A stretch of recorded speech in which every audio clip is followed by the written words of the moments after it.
Inevitably, whenever summer rolls around, it's hard not to get wrapped up in so many wonderful things. Hot, sunny days, no school, the beach, a cold drink, so many wonderful things. And while many take the time to enjoy these great outdoor adventures, as kids, we'd get lost in the world of video games. You see, video games, at least for me, were so much more accessible during the summer. No school meant that the schedule was wide open. And sure, we did enjoy our time outside, but those days when your parents were working and the babysitter didn't care what you did, we'd sit down with those consoles and the only glow we got was from that beautiful CRT television. I always get a major nostalgia trip for video games whenever summer rolls around, and I knew I wouldn't be alone. That's why I asked a few of my friends what they remember most about playing video games during the summer. And here's a sample of some of their wonderful summertime gaming memories. As a Canadian living in a place where snow covers everything for at least half the year, summer has always been fleeting. It seems to disappear far too quickly here, but a game that helps me to cling to its warmth, even in the coldest months, is Harvest Moon for the N64. Even though this game covers all 4 seasons, it's jam-packed with all the things that remind me of summer. Growing crops in this game is one of my favorite parts because even though I really do enjoy gardening, our growing season is really short. I can produce things in this game that I could never dream of growing in real life, and getting the greenhouse makes it even more fun and exciting since time doesn't tick away in there. I'm also really fond of the vegetable gift giving and recipe aspects of Harvest Moon because it reminds me of some neighbors that I had as a kid. An elderly couple across the street used to plant a huge garden and would share baskets of beans, tomatoes, potatoes, and cucumbers with us all summer long since it was too much for them to eat on their own. I still think of them when I'm coming in from my own garden with an armful of vegetables, and being able to share my crops with others in Harvest Moon 64 reminds me of those feelings. Keeping livestock also brings me back to summer road trips where we'd be regularly passing by large fields filled with cows. Driving to visit family all over the province entailed at least several hours of driving, and when I wasn't staring at a Game Boy in the back seat of the car, I'd be smiling at those majestic animals dotting the greenery along the way. Interacting with cows in this game and seeing their smiling faces melts my heart every single time. I should really make a point to meet some cows in real life someday. Finally, the most summery parts of this game for me are the many festivals that pop up a few times in each season. These kinds of events were a staple of my childhood and happened on almost every weekend in my hometown. Visiting vendor stalls and picking through seasonal wares, eating delicious festival food, and taking in some local entertainment are some of my favorite memories from that time in my life. And seeing that replicated here brings all of that flooding back. Since summertime is so short up here, it's nice to be able to spend some time in Harvest Moon 64 to extend that feeling of summer long into the chilly changes of autumn and winter.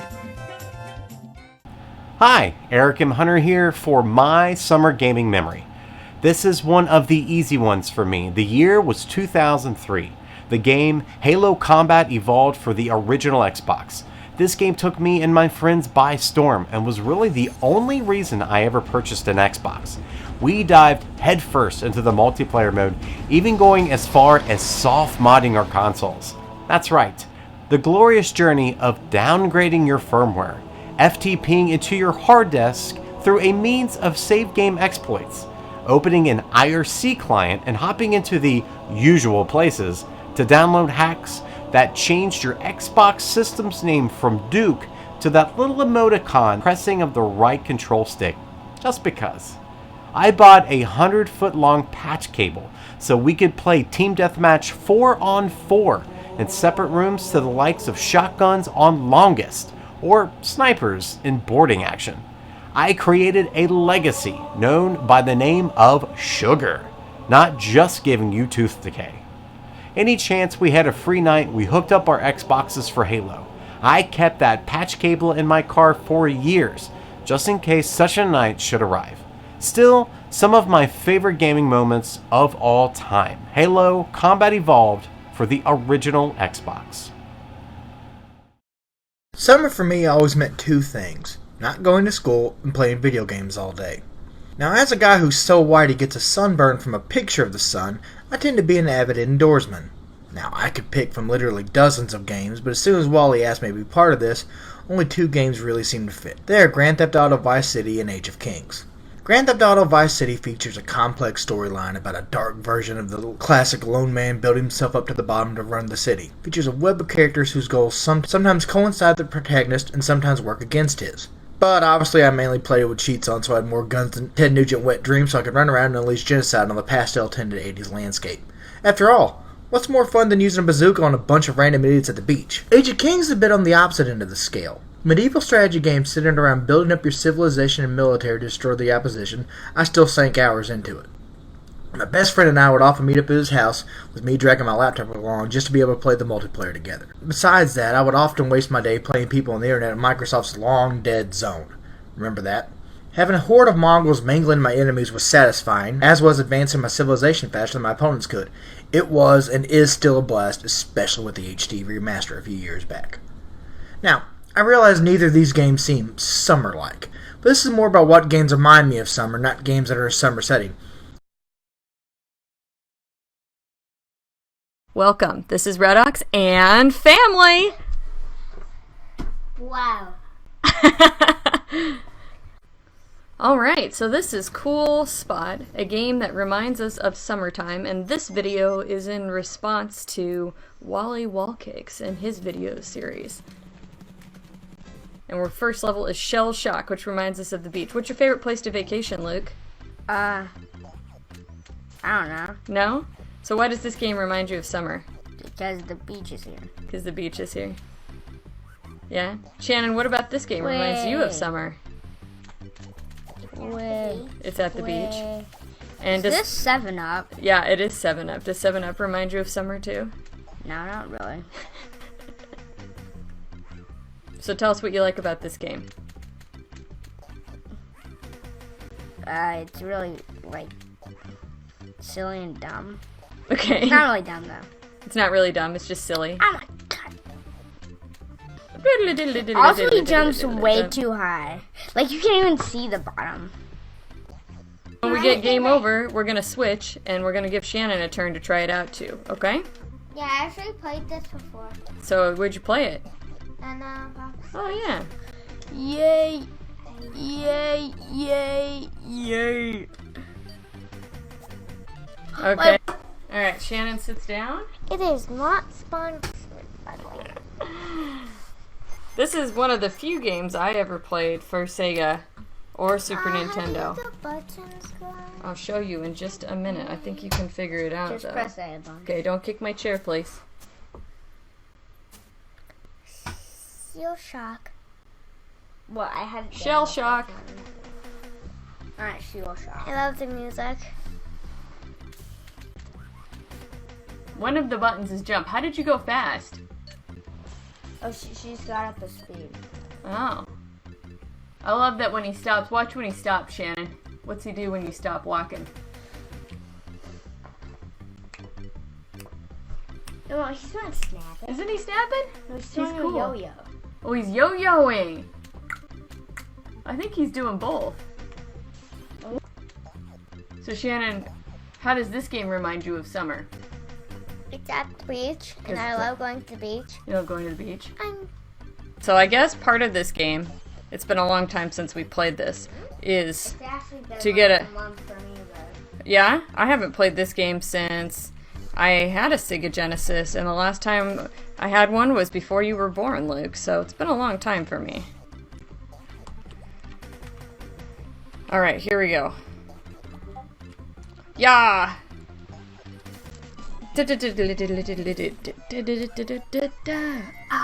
Level complete. Okay.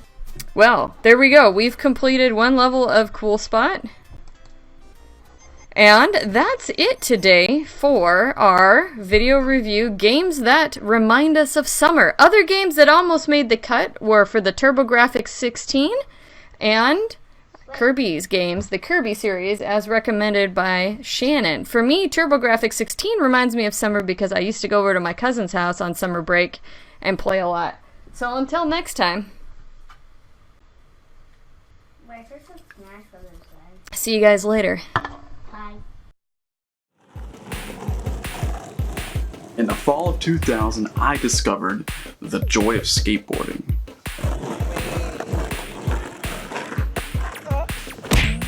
I was never any good.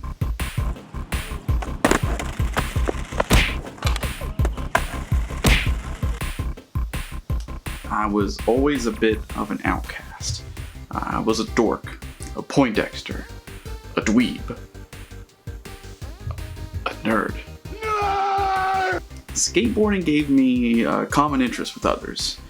I felt like I belonged to a group of people for the first time. For the first time in my life, I felt like I was cool. Fast forward to May 2001. Summer is rapidly approaching. Most all of my friends have picked up skateboarding and we can all drive.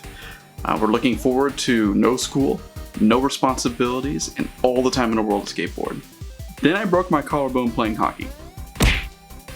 I was out of commission for 6 weeks at the very beginning of summer. I couldn't skate and I couldn't drive. Two things I've been looking forward to the most. And that's where my game of the summer comes in to save the day. Tony Hawk 2 was a massive improvement on the first game. And best of all, you could make a character that looked exactly like you. This game also helped me to learn a lot about skate culture. I learned what everything was called. I could study the tricks, learn their names, see how they were done. And I learned who all these famous skateboarders are. The game was also very informative on my music tastes. Two of my favorite bands were featured in the soundtrack of Tony Hawk 2, Melancholy and Lagwagon, and one of my favorite songs in the game just celebrated its 20th anniversary. So yeah, that made me feel real old. One of the best parts was my friends would even come over and play it with me, so I didn't miss out on any of that time with them, which was great, because I couldn't drive. My experience with Tony Hawk's Pro Skater 2 is a perfect example of video games' ability to both mend wounds and broken hearts. That game saved my summer and helped me feel like I wasn't missing out on this new hobby that I was crazy about. And that's why it's my video game that reminds me the most of summer. Hi, my name is Kevin Barr, and I'm from Trinidad. It was the summer of 2000, or maybe 2001. Actually, we don't have summer. It was a rainy season, which is still hot. We just kind of have hot and not as hot seasons here. Look, either way, school was out. And up until that point, I'd been playing the NES, Genesis, and the Super Nintendo. But then, my friend lent me his N64. Needless to say, it was a huge jump, especially with the expansion pack, which made it more powerful than any other computer on the island at the time, and possibly still. We're kind of backwards here with computers made of vines and coconuts and stuff. I got it with Ocarina and Majora, which I played one right after the other. With an open world and a day-night cycle and so many other things I'd never seen before. After that, I played Perfect Dark, the first first-person shooter I played extensively, and it ran at up to 480p at a resolution I'm not sure has ever been topped. Going from 8 and 16-bit games to 64 is a jump that I don't think I'll ever quite get to experience again, which I guess is a little bit sad, but it surely made it a summer that I'll never forget. As for me, there are so many games that remind me of summer. Anything from Metal Gear and Silent Service on the NES, Eternal Champions and X-Men on the Genesis, even Turtles in Time and Metal Warriors on the Super Nintendo. There were two, though, that stood out above many others during the summer. The first was Teenage Mutant Ninja Turtles 2 for the Nintendo Entertainment System, and the other was Street Fighter 2. Ninja Turtles was a staple for me as a kid. My friend owned the game, and my brother and I somehow ended up with it in our very small collection for a very long period of time. We would spend hours playing that game, and it didn't seem to matter what kind of playthrough it was. A short, just quick pickup and play until we died and turned it off, or for hours on end, always trying to reach the end of the game, which to this day, I never have. As for Street Fighter, whether it was summer sleepovers with tournaments on the Super Nintendo or many quarters plunked into a beautiful arcade cab, Street Fighter 2 was a simple staple for me and other kids of that era. It was easy to pick up and play, and even an inexperienced button masher could find relative success with it. The sprites were bright and colorful, the music was exceptional, and overall, it was just a great game to enjoy. So there you have it, a sample of some great summer gaming memories from a few of my good friends. Feel free to drop some of your favorite summertime gaming exploits in the comments, and thanks for watching.